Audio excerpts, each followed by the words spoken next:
Paalala po lamang, ang impormasyong aming ibabahagi ay para sa layuning pang-impormasyon lamang at hindi opisyal na payo ukol sa tulong at regulasyon na kung saan mang seksyon ng gobyerno, Pilipinas man o Japan. Nawalan ka ng trabaho sa Japan, mawawala rin ba ang visa mo? Isa sa pinaka-kinatatakutan ng maraming Pilipino sa Japan ay ang mawalan ng trabaho. Pero ang tanong, kapag nawalan ba ng trabaho ang isang OFW, automatic bang mawawala ang kanyang visa? Hindi. Ang pagkawala ng trabaho ay hindi nangangahulugang automatic na kanselado na agad ang iyong resident status. Pero, depende sa klase ng visa o status of residence. Mayroon kang mga kailangang gawin pagkatapos mawalan ng trabaho. Kaya mahalagang huwag magpanik at huwag ding pabayaan ang iyong immigration status. Number 1, alamin muna ang iyong status of residence. Magkakaiba ang epekto ng pagkawala ng trabaho depende sa iyong status. Halimbawa, Engineer Specialist in Humanities, Specified Skilled Worker o SSW, Skilled Labor, Technical Intern, Spouse of Japanese, Long-Term Resident, or Permanent Resident.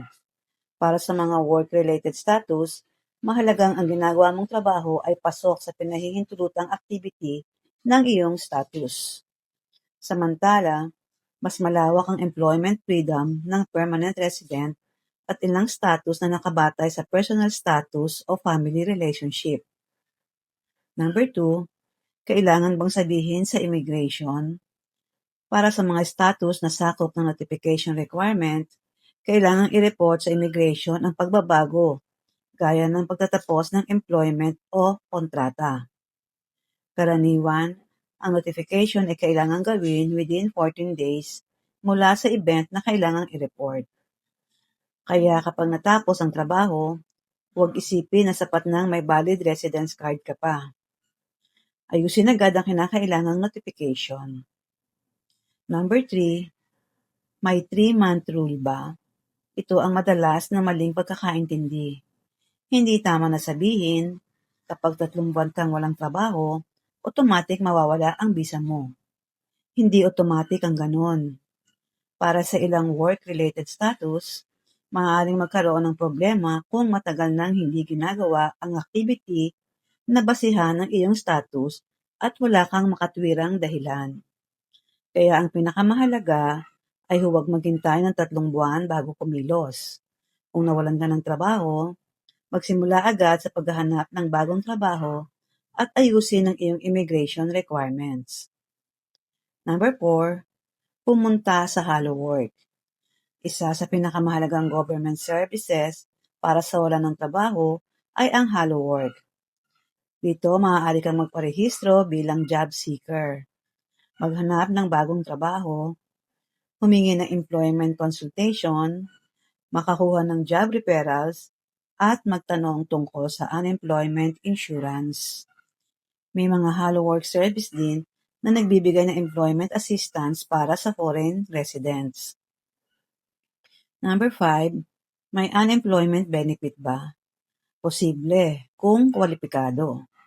Kung covered ka ng employment insurance o Koyo-Hoken, maaaring magkaroon ka ng unemployment benefit habang naghahanap ng bagong trabaho. Bilang pangkahalatang requirement, karaniwang kailangan na may sapat kang insured period. Halimbawa, at least 12 months sa loob ng nakaraang 2 taon bago mawalan ng trabaho. Bagamat may mga exception, depende sa dahilan ng pagkawala ng trabaho. Hindi automatic ang benefit. Kailangan dumaan sa Hello Work application at eligibility process. Mayroon ding waiting period bago magsimula ang payment. Number 6, kapag nag-resign ka o natanggal ka, mahalagang malaman kung paano natapos ang iyong employment. Magkaiba ang maaaring maging epekto kung ikaw mismo ang nag-resign, kumpara sa natanggal ka dahil sa company's circumstances o dismissal. Maaari itong makaapekto sa unemployment benefit procedure at timing.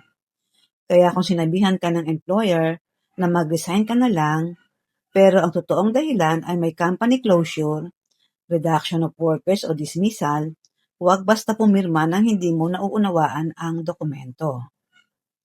Number 7, pwede bang lumipat ng trabaho? Oo, ngunit dapat legal ang bagong trabaho para sa iyong status. Halimbawa, kung mayroon kang work status na nakalaan para sa isang partikular na uri ng professional activity, hindi ibig sabihin na pwede kang kumuha ng kahit anong trabaho kung hindi sakop ng iyong status ang bagong trabaho. Maaaring kailanganin ang immigration permission o pagbabago ng status. Valid ang residence card, automatic na pwede kang magtrabaho sa kahit anong trabaho. Number 8, kung SSW ang visa, para sa specified skilled worker, mas partikular ang rules dahil konektado ang status sa designated field at employment arrangement. Kung natapos ang kontrata, mahalagang kumilos agad. Maghanap ng legal na bagong employment at alamin ang kinakailangang immigration procedures. Huwag basta lumipat sa trabahong hindi sakop ng iyong SSW status. Number 9, kung technical intern at nawalan ng trabaho dahil sa seryosong problema tulad ng unpaid salary, harassment, abuse, illegal working conditions, company closure. Huwag agad isipin na wala ka ng ibang option. May mga government mechanism para sa ilang qualifying situations. Kaya mahalagang humingi ng tulong sa tamang labor at immigration authorities. Number 10, ayusin din ang iyong insurance at pension. Kapag natapos ang employment, maaaring magbago ang iyong health insurance at pension arrangement. Huwag baliwalain ang mga notice mula sa City Hall. Maaaring kailangan mong lumipat mula sa employer-based social insurance papunta sa ibang applicable system depende sa iyong bagong employment situation. Tandaan, ang pagkawala ng trabaho ay hindi nangangahulugang nawawala na rin ang iyong tax, health insurance at pension obligations. Number 11, kung hindi binayaran ng sahod at kung may unpaid salary, overtime o final payment, itago ang lahat ng ebidensya tulad ng payslip, employment contract, attendance record, bank records, messages, at notice of dismissal o resignation documents. Kung may problema sa sahod o labor rights, humingi ng tulong sa Labor Consultation Services o Hello Work kung naaangkop. Number 12, pwede bang umuwi muna sa Pilipinas? Posible, pero mag-ingat. Kung balak mong bumalik sa Japan, kailangang isang alang-alang ang iyong resident status, re-entry requirements, at validity ng residence card. Kung tumatanggap o nag-a-apply ka ng unemployment benefit, maaari ring maapektuhan ang iyong eligibility dahil ang unemployment benefit ay para sa taong available at naghahanap ng trabaho. Kaya kumonsulta muna sa Hello Work bago umalis ng Japan kung may pending unemployment claim. Pinakamahalagang gawin kapag nawalan ng trabaho, tandaan ang 5 ito. Una, alamin ang iyong status of residence. Ikalawa, gawin ang kinakailangang immigration notification within the required period. Ikatlo, pumunta sa Hello Work at magparehistro bilang job seeker kung applicable. Ikaapat, alamin kung kwalipikado ka sa unemployment benefit. At ikalima, maghanap agad ng bagong trabahong legal para sa iyong status. At huwag kalimutang ayusin ang health insurance, pension at iba pang obligasyon. Kaya kung mawalan ka ng trabaho sa Japan, huwag agad matakot na mawawala na ang visa. Hindi automatic yon. Pero hindi rin tama na wala kang gagawin. Ang pinakamahalaga ay kumilos agad. Sumunod sa immigration requirements, maghanap ng legal na trabaho, at alamin ang mga benepisyong maaari mong makuha. Maraming OFW ang hindi alam na may tulong na maaaring makuha mula sa Hello Work at iba pang government services. Ang mahalaga ay huwag magtago. huwag magtrabaho ng ilegal, at huwag gumamit ng pekeng dokumento. Disclaimer lamang po, ito ay para sa general information at educational purposes lamang. Ang eksaktong rules ay maaaring mag-iba depende sa status of residence at personal na sitwasyon.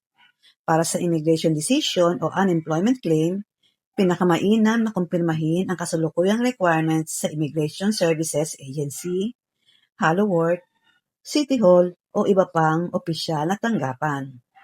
At sa pangwakas, umaasa po kami na nakatulong ang impormasyong ito bilang gabay. Para sa pinakabagong update at opisyal na detalye, makabubuting i-verify pa rin sa tamang ahensya o autoridad. Marami pong salamat.